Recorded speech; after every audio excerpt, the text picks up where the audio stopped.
nous avons dessiné l'espace, la volonté design était des lignes très tendues pour allonger la silhouette et des volumes généreux pour pouvoir asseoir le véhicule sur ses roues.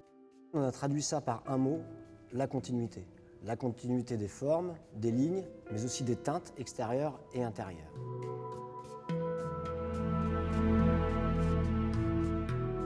Dans les enjeux qu'on a tout de suite décelés avec vous et qu'on a dû mettre en pratique dans le système industriel, ça a été la géométrie de cette voiture pour la partie extérieure de la voiture et la teinte, la conformité colorimétrique de cette voiture. Donc sur la géométrie, il a fallu tout de suite mobiliser les équipes pour avoir cette culture de la conformité, parce que la continuité vue du design, ça se traduisait par la conformité vue de l'industriel.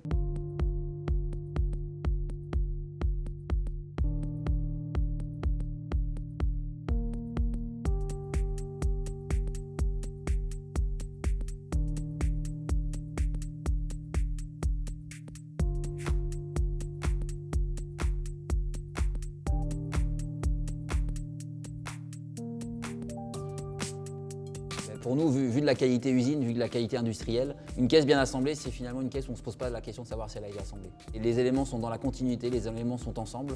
Et finalement, le client, il n'achète pas des pièces, il achète une voiture.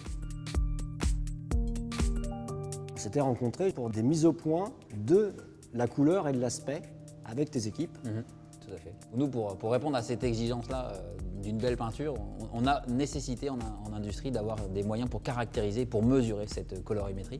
Avec la boîte à lumière pour contrôler cette peinture qui nous a entraînés à faire une formation commune. Ça montre le concours de nos deux équipes pour aller vers l'exigence après, en termes d'industriel, sur cette réalisation de colorimétrie.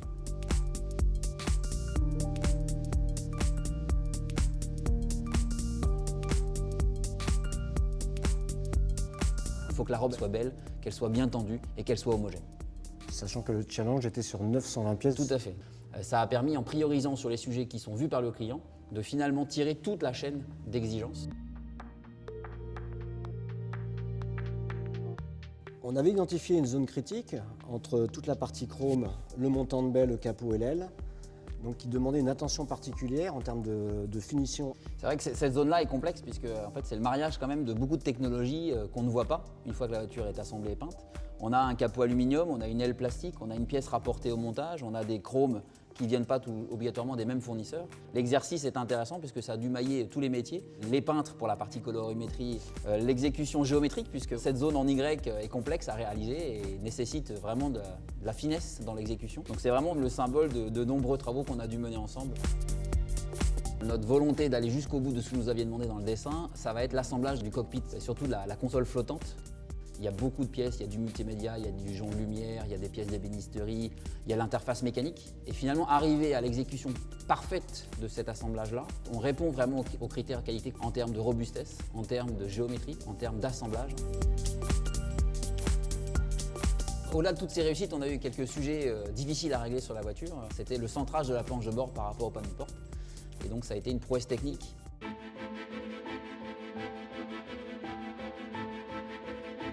Ce que je retiens du projet, c'est vraiment cette relation humaine qu'il y a eu entre mes équipes et les tiennes, qui nous a amené de la performance dans le résultat final. Oui, puis ce qui a été plutôt remarquable aussi, c'est le fait qu'on arrive à faire travailler nos équipes ensemble depuis le début du projet. Et puis ça s'est traduit par l'enjeu unique et partagé par tous de réussir cette voiture et la mobilisation de chacun d'entre nous. Et je pense que ça, on peut être fier de nos équipes d'avoir réussi. Un bel objet, tel que vous l'aviez dessiné, cette belle voiture.